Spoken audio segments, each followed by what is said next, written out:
అరవల్లి అరవల్లి అరవల్లి అసలు ఉంటుందా లేదా? అరవల్లి బుల్డోజర్లు వచ్చేస్తాయా? నరికేస్తున్నారా? కొల్లగొడుతున్నారా?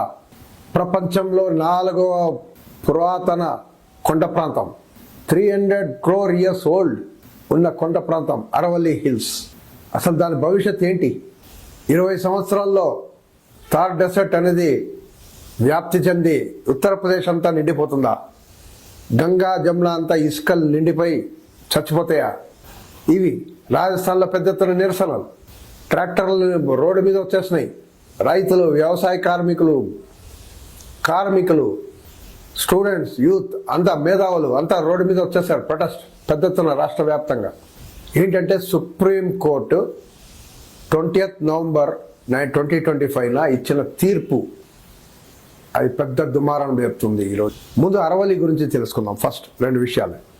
650 కిలోమీటర్ వ్యాప్తి చెందింది 4 రాష్ట్రాల్లో, రాజస్థాన్, గుజరాత్, ఢిల్లీ, హర్యానా.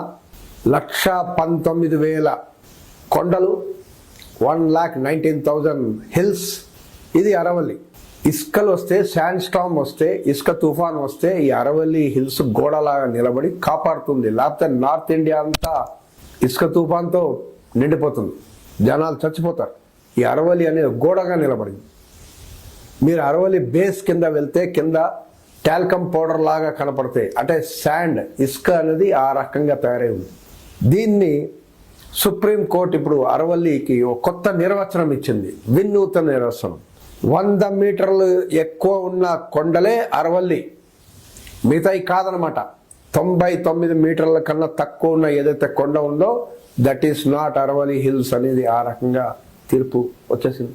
కొత్త నిర్వచనం. షాకింగా? Yes, it is true. చదవండి, తీర్పు చూడండి. ఎంత దారుణం అండి. కుతుబ్ మినార్ 73 మీటర్లు, 73 మీటర్లు ఉన్న కొండలు కూడా అరవల్లి కింద రాదనమాట, కొండ కాదనమాట. అంటే నరికేయచ్చు, కొలగొట్టవచ్చు. ఇప్పుడు మీరు చూడండి, 99% అరవల్లి రేంజ్ని ఇప్పుడు అరవల్లి కాదని సుప్రీంకోర్టు తీర్పు ఆ రకంగా మీనింగ్ అనేది కల్పిస్తుంది. గట్లా డిసైడ్ చేసింది జస్టిస్ గవాయి గారి బెంచ్. రిటైర్మెంట్ కన్నా ముందు లాస్ట్ జడ్జ్మెంట్. అసలు ఇవన్నీ కోర్టులో చర్చ ఏంటి? కొండ ఏంటి? చోట్ల చర్చ ఏంటి? కొండ కాదని చెప్పడం ఏంటి? చాలా విచిత్రంగా ఉంది కదా. 2010లో forest survey of India FSI ఇచ్చింది అరవల్లి గురించి. 3 degrees స్లోప్ ఉంటే అది అరవల్లి కింద వస్తుందండి. దాని లెక్క ప్రకారం 1,20,000 హిల్స్ అరవల్లి కింద వచ్చినట్టు. గవర్నమెంట్ నామినేట్ చేసిన ఒక కమిటీ ఓ నివేదిక ఇచ్చింది. ఆ నివేదికలో 100 మీటర్లు ఎక్కువ ఉంటేనే అరవల్లి అని ఆ కమిటీ చెప్పింది. అండ్ ఈ సుప్రీంకోర్టు ఈ 2 ఆప్షన్స్ ఉంది.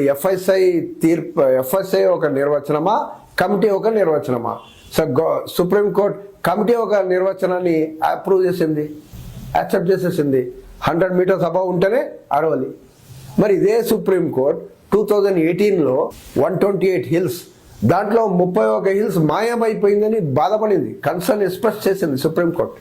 ఇల్లీగల్ మైనింగ్, క్వారీయింగ్తో మాయమైపోయిందని చెప్పింది.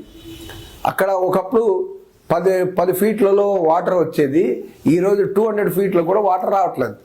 ఇది ఇప్పుడు భూపేందర్ యాదవ్ గారు, మినిస్టర్, ఎన్వైరన్మెంట్ మినిస్టర్, ఆయన క్లియర్గా చెప్తున్నారు, అయ్యో బాబోయ్ మీరందరూ ఎందుకు గొడవ పెడుతున్నారు, ఈ గోల ఎందుకు? 0.19% ఆఫ్ హిల్స్ మాత్రమే మైనింగ్కి వాడబోతున్నాం. మరి 0.19% మాత్రమే మీరు వాడబోతుంటే మరి కోర్టులో ఈ రకంగా కమిటీలు వేసి 100 మీటర్స్ ఉంటేనే అరవల్లి అని డెఫినేషన్ ఎందుకు ఇవ్వాల్సిన పరిస్థితి ఏర్పడింది మీకు అనేది పెద్ద క్వశ్చన్ మార్క్. 100 మీటర్స్ అబవ్ ఉంటేనే కొండ, లేకపోతే కొండ కాదు. దీని పర్యవసరం ఏమిటి? రాజస్థాన్లో ఈ కాన్సెప్ట్ ప్రకారం దాదాపు 40 లక్షల హెక్టార్లు ఎఫెక్ట్ అవుతుంది, హర్యానా లక్షల హెక్టార్లు ఎఫెక్ట్ అవుతుంది. ఢిల్లీ అయితే అరవల్లి హిల్స్ ఉన్నాయి, ఒకటే హిల్, దాంట్లో ఒకటే భాగం 100 మీటర్స్ అబవ్ ఉంది, మిగతా 100 మీటర్స్ కన్నా తక్కువ ఉంది.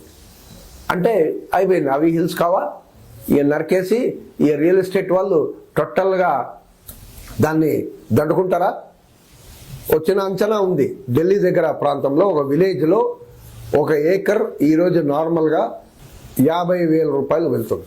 అరవలి కాదు అని డిసైడ్ చేశారనుకోండి, ఇక నరకేసి దాంట్లో రియల్ ఎస్టేట్ చేసుకోవచ్చు అనుకున్నాం అనుకోండి, అది 10 కోట్లు అయిపోతుంది ఒక ఏకర్. అంటే ఒక చిన్న విలేజ్ 50,000 కోట్ల రేంజ్లో ఉంటుంది. ఆ లెవెల్లో అంత వాల్యూ విన్న విలేజ్. అంటే రియల్ ఎస్టేట్కి ఎంత పెద్ద బొనాన్సా చూడండి, బోనస్ ఈ జడ్జిమెంట్ వల్ల. మైనింగ్, కన్స్ట్రక్షన్లు, కమర్షియల్ యాక్టివిటీ విపరీతంగా పెరిగిపోతుంది. ఎక్కడ మిగతా అన్ని ప్రాంతాల్లో 100 మీటర్లు కొండలు కాకుండా మిగతా చోట అన్నా చేయవచ్చు. ఈ లెక్క ప్రకారం పర్యావరణం ఎఫెక్ట్ అవుతుంది. వైల్డ్ లైఫ్, అసలు అడవి జంతువులు ఎక్కడ ఉక్కిరి పారిపోతారు వాళ్ళు. హిల్స్ని నరికేస్తే, కొండల్ని నరికేస్తే ఏమవుతుంది జంతువుల సంగతి? వాతావరణం మార్పులు విపరీతంగా తేడాలు వచ్చేస్తాయి. మొత్తం నార్త్ ఇండియా ఎఫెక్ట్ అవుతుంది. బయోడైవర్సిటీ టోటల్ ఎఫెక్ట్ అవుతుంది. నీటి కొరత ఫుల్గా ఏర్పడుతుంది. అంటే టోటల్గా రిస్క్లో పడిపోతుంది. ఇప్పుడే ఆల్రెడీ ఓ పొల్యూషన్ ఓ లెవెల్లో ఉంది ఢిల్లీ. ఇప్పుడు